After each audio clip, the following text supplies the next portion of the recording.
tarde a todos e a todas. Benvidos a esta nova edición do Foro de Ciencia e Deseño. Queremos agradecervos a vosa presencia aquí, sobre todo a dos estudiantes, porque é o que fai que este foro realmente teña sentido. Vai aí un saludiño para os da Escola Antonio Fail de Ourense, que estades todos por aquí, tamén os da Liceo da Coruña, e o resto de estudantes que tamén se animaron a vir das outras escolas. Para a DAC, que é unha asociación sen ánimo de lucro, organizar un evento destas características, que pode parecer pequeno, para nós é moi grande, pois supón un esforzo importante. Entón, queremos agradecer ao Agadic a colaboración que tivo con nós, ao CEGAC deixarnos a súa casa para poder facer este evento, e tamén a todas aquelas empresas que, ainda que está caendo, pois tiveron a ben darnos as súas achegas, ben fora económicas ou en materiales para o FED. A todos eles, pois, eso, moitas grazas. Cando din que alguén leva máis de 20 anos nun estudio galego, ou frente dun estudio galego, eu creo que aún lle enche de orgullo. Cando din que esa persoa é unha muller, que se contan cos dedos dunha man as que poden levar unha trayectoria tan longa e tan chea de bo deseño e de bo facer, pois é estupendo. Uki é unha persoa que, ademais, por o seu carácter proactivo e dinámico, lle debemos moitas cousas, porque nos foi abrindo portas a todos os que viñemos detrás. Sobre todo, nós queremos agradecer, desde a asociación, ter tirado deste proxecto para adiante, ter sido membro da directiva, ter sido presidenta, e ter botado tanto tempo e tanto esforzo co ADAC. Nada, Uki vai nos falar hoxe dun proxecto persoal que ten, que a mí pareceme moi fermoso e que di moito dela e das súas inquedanzas. Deixo vos con Uki Permuy.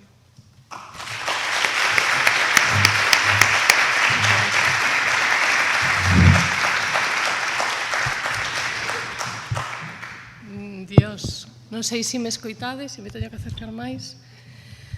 Bueno, moitas gracias a asociación por invitarme. Dende logo, síntome como na casa, é verdad, pero estou un pouco como abraiada coa presentación de Raquel, porque, bueno, as cousas as faz e tampouco as pensas moito cando as faz, pero dende logo unha das cousas que estou moi satisfeita é da asociación.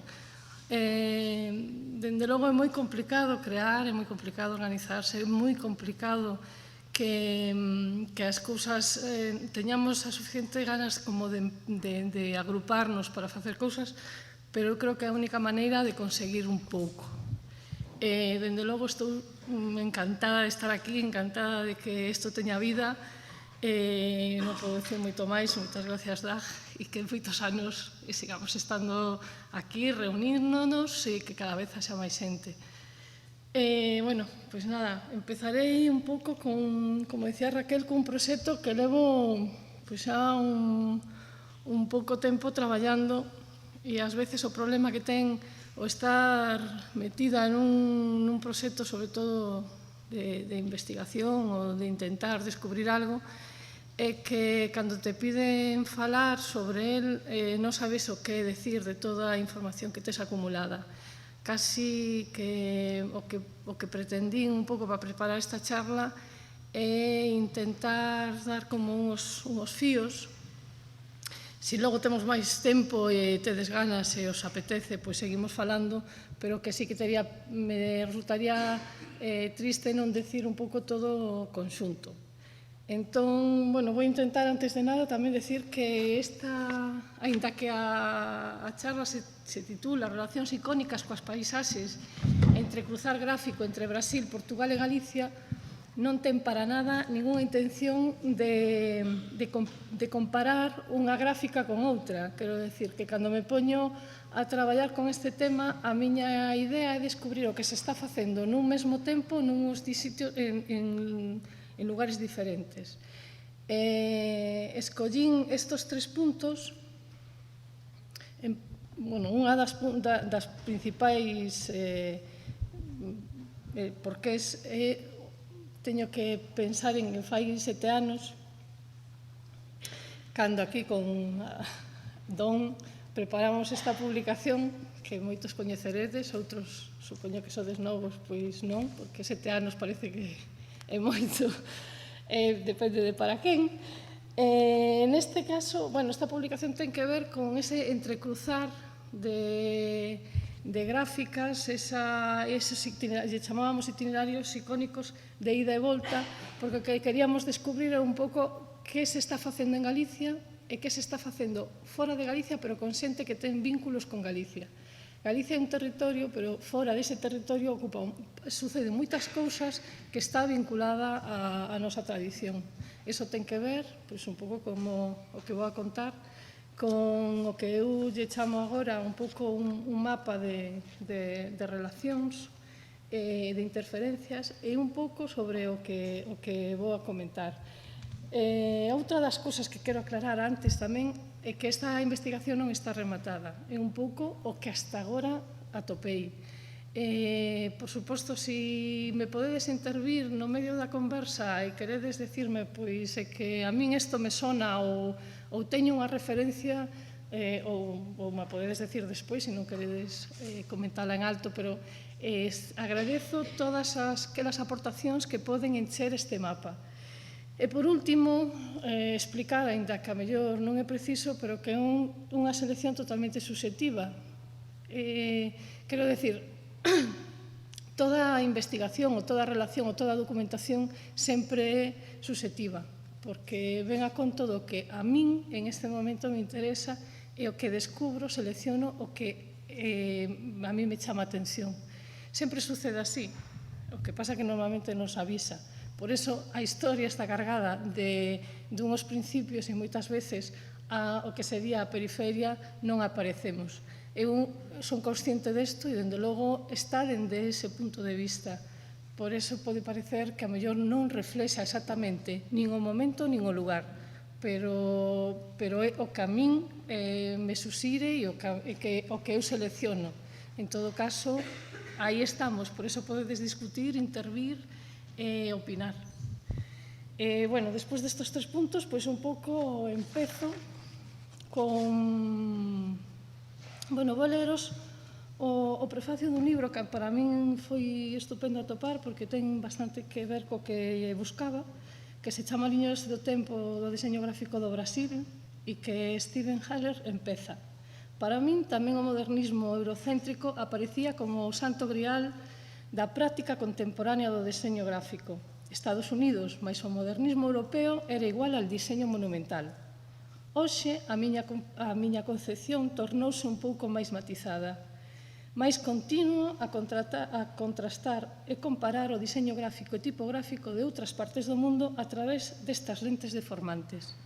E ben, a partir desto, a primeira imaxe, a ver se o podedes ver, aínda que sexa enteiro, sería así. Non vades a ver nada, por iso vou ampliar. Pero este é un pouco o traballo que estou facendo dun mapa de influencias entre na banda de abaixo, que está todo o que nese momento sucedía en Estados Unidos, na seguinte en Brasil, logo Portugal, logo Galicia e Europa. Entón, amplío para que podamos ver un pouco e ir comentando.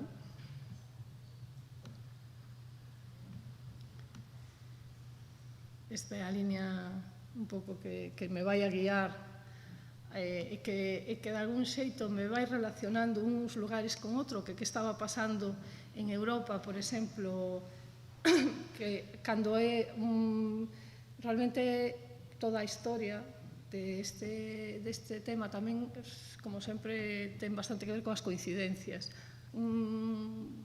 Atopei un libro no que contaba como a actividade impresora no Brasil nos séculos XVI, XVII e XVIII quedou totalmente prohibida. Claro, a mí me choca que se poda prohibir, me choca e non. É dicir, obviamente, a historia está chea de casos, por desgracia, de cazas de bruxas en que non se podan publicar libros. Eso, dende logo, me deu a empezar a analizar as historias, en vez de empezar polo diseño, empezar un pouco pola historia. Eu creo que se non temos este mapa ou estas referencias dos momentos históricos, non podemos situar o que estaba sucedendo a nivel gráfico. Entón, bueno, a partir de aí, ten moita relación con que cando situándos, precisamente non se podía prohibir porque estaba prohibido pola corona portuguesa que precisamente foi cando abriu a única que deixaba publicar os seus libros. O sea, a corona portuguesa chegou ao Brasil e só se podía publicar libros propios da súa información. Isto durou, e no momento en que se deixou ou se permitiu publicar, obviamente hubo unha especie de efecto en contra de todo o que viña de Portugal e por contra miraban para América. Chegou ao caso de que cando se creou a bandeira americana, e isto é unha anécdota que me parece divertida, que se creou unha América, non sei se tedes na cabeza a bandeira brasileira, verde con estrelas e unha bola que foi creada por Decio Vilares, pero antes, un pouco antes desa bandeira, a bandeira era de bandas e estrelas como a bandeira americana. Durou moi pouco tempo en Brasil esa bandeira, estuvo un período hasta que, pensaron que os odios e las fobias hai que tenerlas máis templadas, entón se pediu e diseñou Decio Vilares esta nova bandeira. Pero son curiosidades que ten que ver, por exemplo, con a nosa bandeira, que tamén o comentábamos no libro de Entrecruzar, que se creou fora de Galicia, non se diseñou, ainda que hai moitas lendas contrarias e non se está moi claro cando foi que unha insignia tan importante como a definición dun país non se sabe moi ben ni cando ni como foi creada, pero hai bastantes historias que indican que foi creada precisamente por os exiliados cando marchaban de Coruña, salían con os barcos hacia outros povos de Latinoamérica. Isto era unha anécdota, quero dicir que a historia se vai narrando e vai contando e ten moito que ver con todas as influencias históricas o que está sucedendo en cada momento e en todos os países. Logo temos unha primeira época que é nos anos 20, que é un estoupido de gráfica despois da Primeira Guerra Mundial, que durou de 1914 a 1918, en todos estes países que estou un pouco analizando, tivo unha repercusión cultural moi importante. Estaban pasando e sucedendo moitísimas cousas. Eu creo que dende a nosa percepción actual en que temos o internet e temos todas as posibilidades de navegar e de conocer mundos diferentes, resulta un pouco complicado pensar como se relacionaban naquela época, nos anos 20.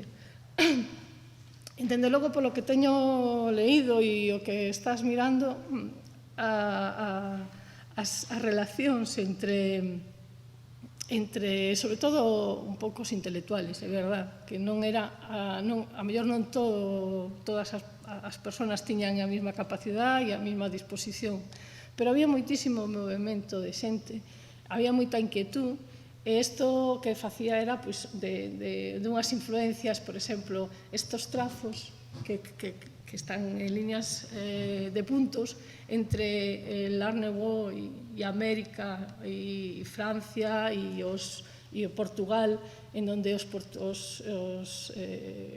artistas, porque en aquel momento non se podrían denominar diseñadores, ilustradores ou artistas, viaxaban a París e volvían e romperon un pouco con todo ese momento premodernista. Ou, por exemplo, o que estaba pasando tamén con Brasil, que era unha situación aínda mellor como máis, en ese momento como máis complicada polo que comentaba antes. Pois ben, despois da Primeira Guerra temos un momento que vou un pouco para... Realmente o que me vou a centrar, ou que me quero centrar, é máis no que está señalado con unha caixa que é a época dos anos 60 e 70. Pero o que vou facer é ir un pouco rápido, porque o que me interesa é un pouco contar a historia, aínda que non profundice moito en ela, porque despois, no tempo que me dé, podemos volver a puntos máis concretos, pero o tempo apremia e non é doado tanta tanta cousa en pouco tempo, entón prefiro ir un poquinho máis rápido, a mellor do que me gustaría ir, pero con a idea de poderos contar, ou polo menos que poda chegar hasta o final. Entón, eso, que nos anos 20, que estaba sucedendo en... Estou un pouco preocupada para que se lea ben, pero a indicación de GBPT, Galicia, Brasil e Portugal, un pouco como indicación de onde proceden os cartéis, me centrei basicamente en obra editada en publicacións, capas e cartéis. E, sobre todo, que teñan que ver con a paisaxe. O tema da paisaxe está vinculada tamén un pouco ao proxecto que estou facendo, que ten que ver con o que eu considero que é un dos puntos importantes de influencia e de inspiración para os gráficos. Tamén indican moito ou bastante sobre os lugares, entón é un pouco tamén polo que centro as imágenes cando as escollo que teñan ese relato. En este caso son 4 obras de Baliña, de Díaz Baliño, de J. Carlos, Bernardo Mázquez e esta última é Anónimo, pero, bueno, é un pouco reflexo, máis que nada por dar unha pincelada, xa digo, non vou a entrar a analizar esta parte porque sería unha conferencia de unhas cuantas horas. E nos anos 30, pero é un pouco o que estaba sucedendo a imaxen que estamos vendo dos anos 20 e 30. Básicamente, podíamos destacar, por exemplo, a Bandeira. Manuel Bandeira é un brasileiro que elabora unhas fantásticas portadas de Prado Sede. É un diseñador que vai a durar hasta os anos 60 e, dende logo, a vanguardia desta persona é tremenda con respecto ao seu tempo. Este é un exemplo, pero podría ter, de verdade, todas as portadas desa época son estupendas. Bueno, tamén outra anécdota, a obra del Piro. Piro é un portugués que viveu en Brasil e recolle bastante o tema etnográfico e o que se chamaba o regionalismo. É un pouco a confrontación que en estes momentos está sucedendo coa gráfica. Por un lado, os regionalistas e os modernistas, que un pouco en estas dúas forzas, en esta línea de contrastes, é onde se está movendo maioritariamente a gráfica. Uns, digamos, tendan máis hacia un lado ou hacia outro, pero, dende logo, as influencias son de todas as partes e confluyen bastante. E que estaba sucedendo en Alemania, que era o punto de referencia onde estaba Bauhaus? Pois un pouco, podríamos estar falando da Bauhaus, pero creo que tamén é algo que se conoce moito máis, entón tampouco quero meterme, pero para referenciar o que estaba sucedendo, poño estas imágenes que me parecen bastante representativas. Eu escollo 2 obras que me parecen os fíos que recollen mellor esa influencia. Unha é Maruja Mallo, que, bueno, que é harto conocida. Eu creo que é unha das artistas máis internacionais galegas, en donde tivo influencias de todos os países porque viviu en moitos sitios, a súa mobilidade hasta os anos 60, 70, que volveu a España. Pero, dende logo, era unha muller que, ademais, tiña unha peculiar maneira de facer, cousa que se levaba bastante en contra a moitos dos seus compañeros de época, cousa que suele suceder. E outra imaxe que recollo é el de Franz Kradorf, que era un diseñador que realmente era xa diseñador, dos poucos diseñadores que estivera na escola de Bauhaus e se asentou en Portugal. Este diseñador non só fixo moitísimas das principais cartéis e da obra portuguesa en ese momento, sino que tamén fixo, desenvolveu varios talleres e del saliron moitos dos diseñadores desta xeración, da seguinte xeración, porque obviamente rompía co que estaba sucedendo tamén en Portugal. Unha das súas alumnas foi María Cale, que bueno, eu creo que tamén é unha das mulleres diseñadoras importantes de Portugal, que entre o 49 e o 58 elaborou 17 das vías do Metropolitano de Lisboa, das vías e das estacións. É unha obra densa, pero a poder deslocalizar tamén bastante fácil. Hai moita documentación sobre Marie Cale. E me parece moi importante porque é xusto a gráfica, que además ela mesma reconoce nunha entrevista en que di que sí, que estaba un bocadiño influenciada polas cousas dos gráficos que pasaban nos anos 40 en Alemania e en Suecia, en Suiza. E é verdad, toda a obra máis alá dos murais recolle un pouco esta liña que tamén era un pouco como un contraste con o que estaban facendo en Portugal. Bueno, ahora salto ao que máis ou menos nesa época estaba facendo Luís Seoane, que todos coñeceredes. Eu creo que é un artista símbolo, un pouco icono do que é o deseño galego. Tampouco é o mesmo, digo, se me meto a falar de Luís Seoane, pois eu creo que xa únicamente teríamos unha propia conversa, unha propia charla.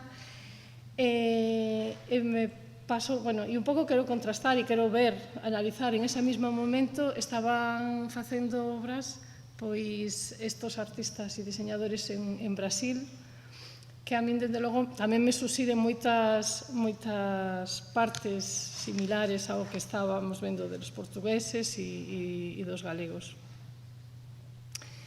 E, bueno, por aquí paso, vou a ir frenando, porque senón é onde máis me interesa situarme, que é nos anos 50. En Brasil, dende logo, nos anos 50 é cando se xunta un pouco a arte constructiva que fixo entrar a modernidade en Brasil e que, ademais, foi como unha especie de tren de alta velocidade despois dos anos que levaban con unha pausada.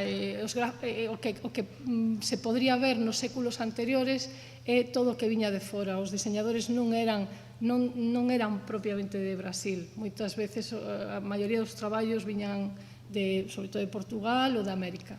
Entón, xusto nos anos 50 é cando se replantean e empezan a traballar os estudios, a salir os primeiros diseñadores gráficos, e constituye o Instituto de Artes Contemporáneas, que conta con a colaboración de Max Bill. En ese momento, un pouco a Escola de Hull, que, claro, a pena non ter o mapa, que eu necesito mapa para poder estar vendo esta historia, porque senón non me sitúo o que estaba sucedendo en cada época, non? Vamos a ver, na Segunda Guerra Mundial, dende o 39 ao 45, nesa época empeza, no 36-39, empeza a Guerra Civil, que logo, como sabredes, vai a ter uns cantos anos oscuros, o cal é un verdadeiro punto de partida para todos os artistas, incluso as editoriais marchan ou ben a Alemania ou ben a Latinoamérica, e prácticamente todo o que está sucedendo importante non sucede aquí. Tens que buscar, sobre todo en Argentina, en Uruguai e en Brasil, a maioría do material en Argentina, pero, bueno, con bastante dificultad. Eu creo que hacho moitas máis cousas en Brasil que en Argentina, curiosamente. En Portugal, o que estaba comentando antes, Fred Kradorfer asenta unha serie de ateliers en onde participa María, e non podo ir hacia a dereita, entón non sei como... Ben, como poño nos anos 50, empeza a elaborarse, a pensarse, que logo non vai a ser hasta os anos 60, o Laboratorio das Formas que Luís Seoane, máis Andrés Albalat e Fernando Arranz crean en Argentina. Existen poucos como a editorial Galaxia, cousas que se dan e que se fraguan aquí, e a maioría das cousas, como digo, están sucedendo fora de Galicia. Pola contra, en Portugal, empezan como a coller bastantes ánimos, empeza a haber unha gráfica moi potente. A partir dos anos 60, ademais, a Fundación Guggenheim apoia a todos os artistas e os promociona para marchar, sobre todo a Londres, que é un dos puntos de preferencia dos diseñadores portugueses, e, dende logo, claro, eso vai a crear unha dinámica en Portugal que se vai a notar moitísimo, con varias tendencias, unha dela moi pop, que vai a levar a portadas de ilustraciones moi londinenses e con unha clara tendencia ao que está pasando en Londres, outros, pola contra, máis que teñen que ver máis coa escola de Unos. En Brasil, como estaba empezando a contaros, está sucedendo que empezan as primeiras escolas de diseño arroupadas cos profesores que veñen da escola de Uns, en concreto Masville, dá poucos anos, 3 ou 4 anos, pero suficientes para que daí surdan unha cantidade de diseñadores moi potentes que van a mezclar a gráfica propia dese momento que os artistas están empezando con arte concreta, e vai a surdir, como veremos, algunhas imaxes moi personais, pero ao mesmo tempo supermodernas e contemporáneas, e, dende logo, adiantándose ao que está sucedendo incluso en Europa, porque, como ben sabemos, é un pouco a época un pouco de declive. Incluso no ano 59, a Tomás Maldonado e el Schwarzer dan unha conferencia no MAM de Río de Janeiro. Nesa conferencia van a participar, ademais, artistas que, como veremos, a ver si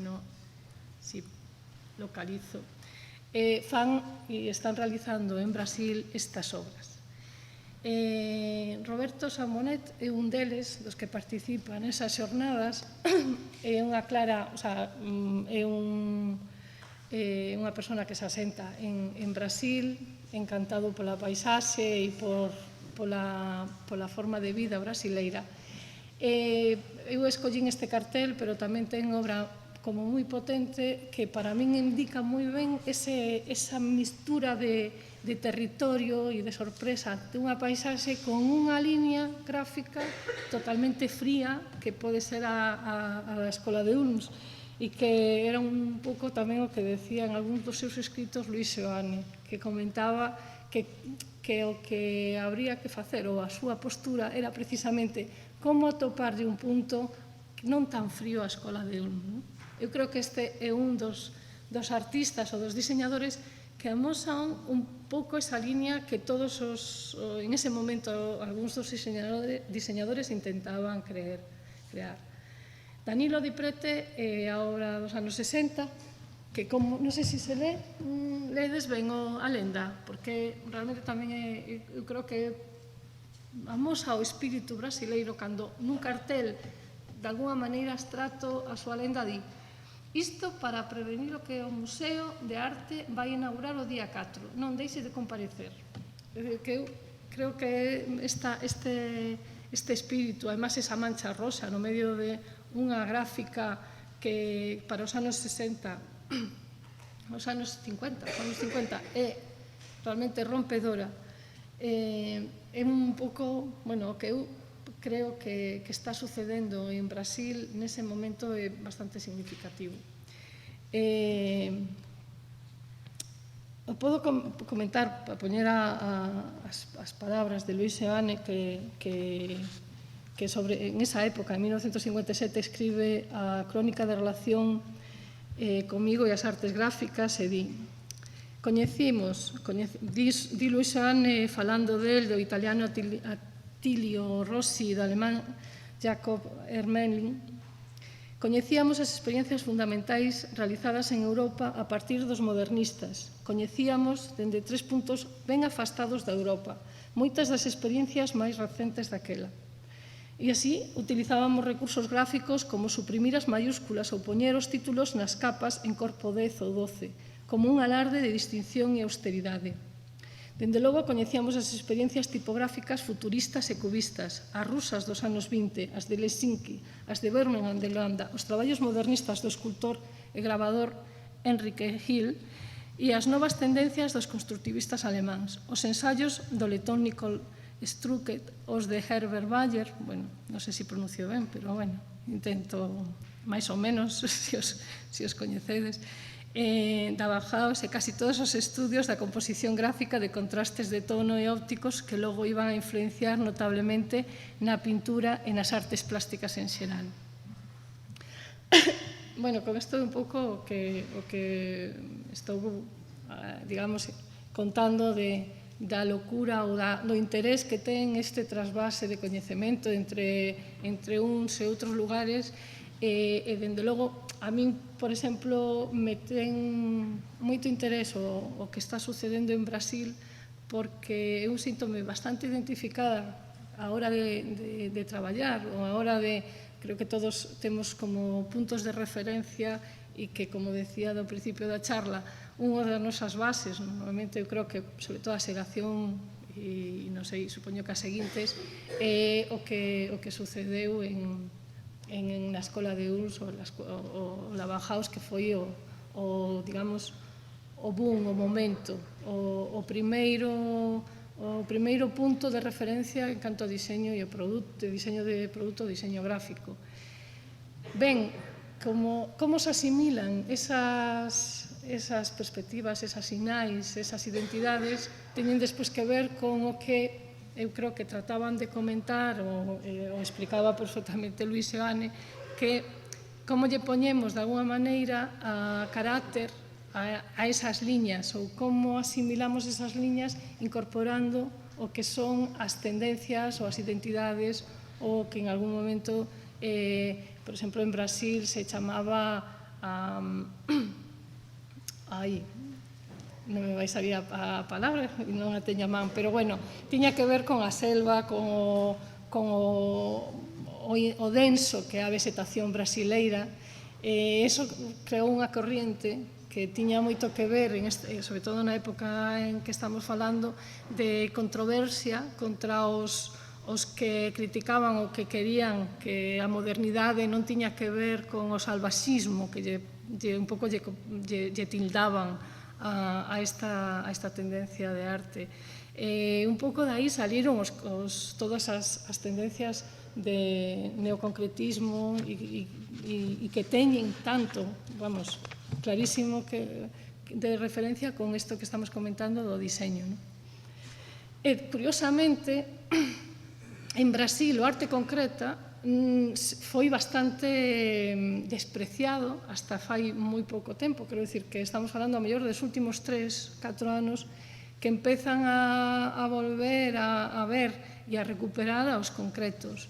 Cando eu teño ocasión, e además é unha das persoas coa que conseguín moita desta información, é unha muller que está facendo un traballo sobre a poesía concreta e comentaba que era moi difícil investigar en Brasil, ele está traballando en Brasil, sobre a poesía concreta porque estaban como negándose a esta parte da súa historia. Entón, é moi curioso porque a mí tamén me sucedeu, é unha discusión constante sobre esas dúas perspectivas de analizar ou de análisis e perspectivas de traballo que teñen que ver, con que o que ti concibes como moderno ou ti o que concibes con o que ti crees que debes de facer, que é o máis auténtico no teu traballo.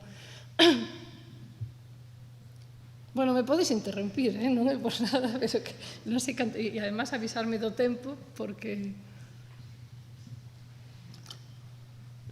creo que levo xa un buen rato. Nada, non me decides nada. Pois sigo,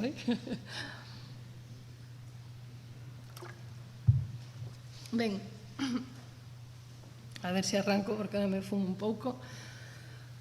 Bueno, nada, seguimos nos anos 50, casi finais, Estes dous cartaces son de Mari Vieira, que é unha diseñadora que non fixo moitos proxectos de diseño, fixo máis traballos de arte. Pasou un pouco ao contrario do que estábamos comentando antes. É unha brasileira que marchou a Alemania e quedou ali. E dende ali estivo, traballou bastante en Europa, e súa obra tivo bastante peso. É unha muller relativamente coñecida en Europa, sobre todo por arte abstracto e xeométrico. E en estes dous cartaces, a min, teño unha debilidade por el de Brasil construye Brasilia, porque non sei se o estades vendo ben, non temos moita definición, pero o que podedes ver nos laterales é moi chiquitito. Estos 4 puntos son unhas marcas da situación. Este cartaz se fixo para unha exposición en Europa e dar a coñecer o que iba a suceder en Brasilia. Brasilia en este momento empeza a desenvolverse. É un momento en que Brasil enteiro hai unha política aberturista, existe un modelo desarrollista e se vai a crear unha cidade da nada, en medio do que é a selva. Realmente invitan a Mari Vieira a que faga un cartaz sobre ese momento, para que presente a Europa o que vai a suceder en Brasilia. E Mari elabora este cartaz que o que significa que Brasilia é o cuadradiño roxo en el medio do gran Brasil, da gran floresta, e en donde hai unhas gráficas moi discretas que son, como digo, está marcando como as meridionais, o momento onde está, o lugar exacto que está e acaba convertíndose en un diagrama cartográfico en sí mesmo, non é un cartel, é máis alá, está explicando ao mundo que é o concepto, é unha maneira, un cartel conceptual de que sucede en Brasil e como crear de la nada esta civilización, este lugar. Eu creo que para además, para finais dos anos 50, é unha obra, para min, cando a descubrín, desde logo, realmente que explica moitas cousas en casi nada, que é o maravilloso do diseño. Creo que conseguir esa simplicidade e poder abarcar tanto en tan pouco é o que normalmente intentamos. Al lado hai outra obra dela que é dos anos tamén 57 ou 57. É un cartel que lle encargan o Panair do Brasil, que é unha compañía aérea.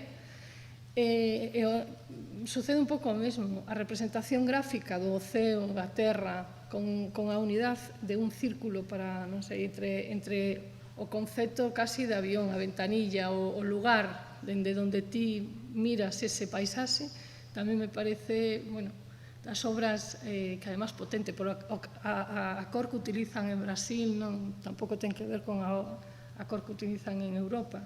Co cal, eu, cando descubro os traballos dos brasileiros, unha das cousas que me impacta é a cor, realmente. E, xa isto que nos parece un pouco máis relaxado, un pouco máis cercano, pero que está pasando ao mesmo tempo, é unha maravillosa obra de Luis Seoane, da editorial Botella ao Mar, que podedes ver toda a colección, que é fantástica. Realmente é un dos traballos que eu considero máis acabados, máis emotivos de Luis Seoane.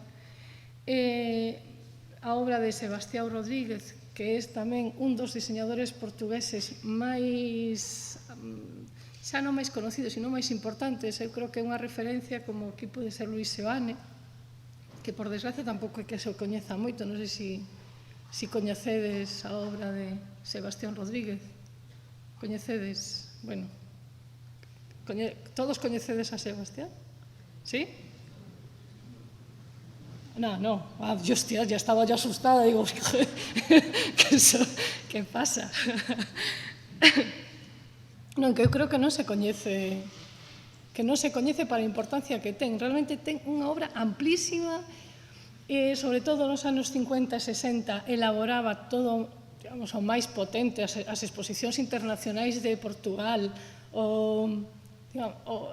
incluso se pasou unha época que estivo no norte, casi cerca de Galicia, porque tamén é un pouco da filosofía de Luis Seoane sobre a interés pola etnografía, o interés pola búsqueda do propio, de como incorporar o propio ao seu coñecemento nos talleres, porque ele estudiou tamén na Escola de Uns, porque eu creo que os portugueses, igual que os brasileiros, tiveron unha relación moi importante, é dicir, física, de ir a estudiar alá e logo volvían, gracias, como dixen antes, un pouco a Fundación Guggenheim, que creaba unha serie de bolsas que lles permitían viaxar, e, dende logo, para min é un eu coñezo, pero dende que me puxen a traballar con este tema, e me parece un pouco triste, ao mesmo tempo, decir que non, co cerca que temos todo este material e estas referencias, e que non teñamos máis coñecemento. A maioría destas obras son tamén de Sebastián Rodríguez. Eu o coñecín cando foi o Ano da Cultura, fai un ano, que se fixo unha exposición sobre el en Porto. Bueno, realmente ten tamén, é dicir, que eu aquí estou sacando 3 ou 4 cousas, pero son, durante unha década, un dos diseñadores máis prolíficos de Portugal.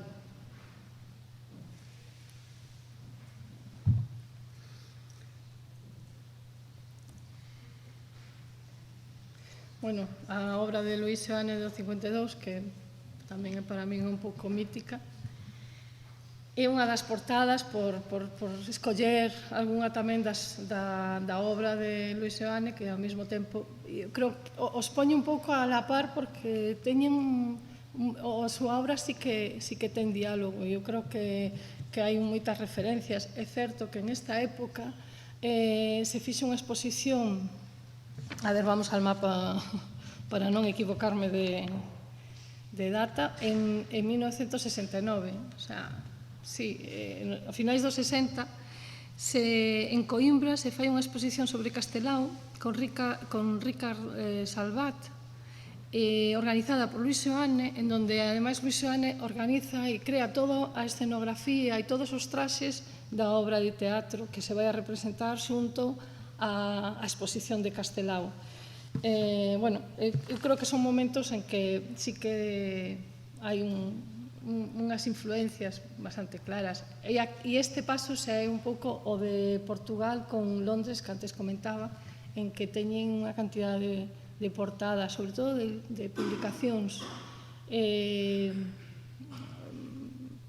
moi ricas en colorido, moi diferentes ao que é o traballo dos diseñadores hasta ahora portugueses, e, dende logo, tamén se ven unhas líneas, un pouco que o comentaba ao principio. Eu fago unha selección sobre todo, o que non quero dicir que é o que se estaba facendo o máis representativo desa época, sino máis líneas de investigación, líneas de traballo diferentes.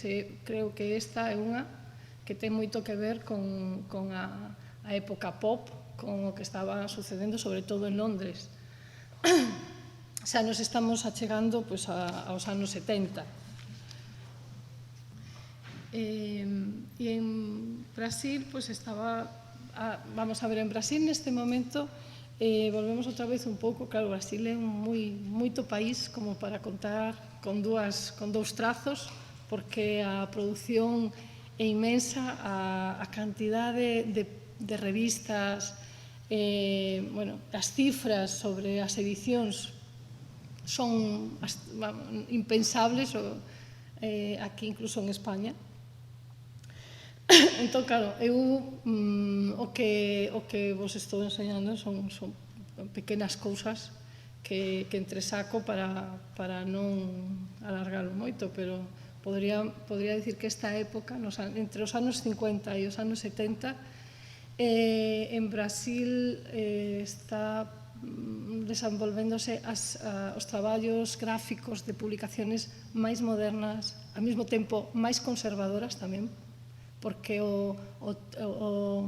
hai unha liña de traballo brasileiro que ten que ver con como se transcribiu ao Art Deco, que ten moita influencia tamén en Brasil, e que dá unhas portadas preciosas, maravillosas, pero que eu descarto na miña investigación porque tens que seleccionar algo e porque ademais non é polo que busco, pero non quero decir que con eso non exista.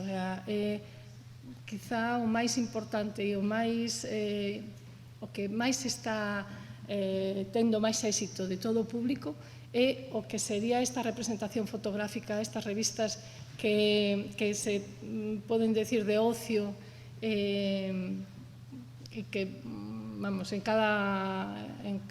San Pau, en Río de Janeiro, en cada ciudad existen 3 ou 4 publicacións potentes, estou dicindo de tiradas millonarias e con moita forza. Pero tamén se estaba facendo isto, quero decir que non, obviamente non era todo o que se facía nos anos 60 en Brasil tan conceptual, sino máis ben había un pouco de todo.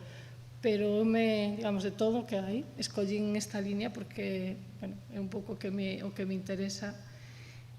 Sobre todo, por exemplo, en estas 3 portadas, que como vedes son tamén un pouco da línea que surden dende a época en que montan o instituto, que ademais a partir de aí se crean o Museo de Arte de Río de Janeiro, o Museo de San Paulo, as primeiras bienais de San Paulo, que son un dos puntos neurálxicos da cultura brasileira. E en este momento, pois hai sobre todo a mí tamén me interesa o traballo de Emil Chamik, que é unha muller libanesa que se foi a traballar a Brasil e que, a partir do 63 se integrou no escritorio de Formifón e Emily fundou varios estudios de diseño, traballou con bastantes dos artistas importantes de momento, Gerard Barros, Alexander Volnen, e no 73 o seu traballo foi presentado en Bruselas, en Bélxica e na Mostra de Imaxen de Brasil. Emil foi considerada pola APCA a mellor artista gráfica do ano polo diseño Micropoemas de Jan Oman. En 82 participa na exposición de diseño de Brasil, Historia da Realidade.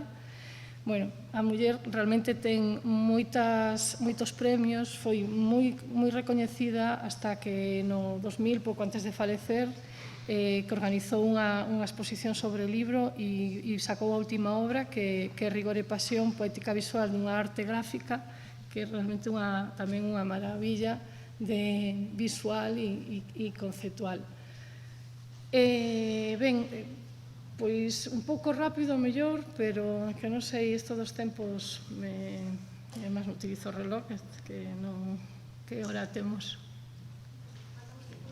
Estamos a tempo. Ben, nada, pois remato con esta, eu creo que é un bon remate, mas se paro aquí. Isto era un dos carteles da Bienal de San Paulo que, como curiosidade, poño 2 obras da mesma obra que atopei, de diferente gráfica. Eu realmente non sei cal é original, atopei os 2, un en internet e outro nunha publicación sobre o diseño en Brasil. O que está á esquerda é o que estaba identificado como de Claudio Morchela. E, para comentaros unha anécdota tamén, que parece que a gráfica do círculo caéndose, que vedes como está recortado do cartel e cai, pois viña a ser como un guiño do diseñador sobre a censura que nesa Bienal hubo sobre certos artistas que non os deixaban participar. De feito, a obra creou bastante polémica, a mellor ten que ver estes 2 cartéis, e hubo varios artistas que non participaron por elo na exposición. E, eu creo que podría ser moitísimo máis largo, non sei se si fun capaz de contar algo mínimamente coherente, porque a verdad que é moi complexa todo o tema. Nada, máis ben, se queredes comentarme algo, por se temos 5 minutos e que poda contaros algo en concreto.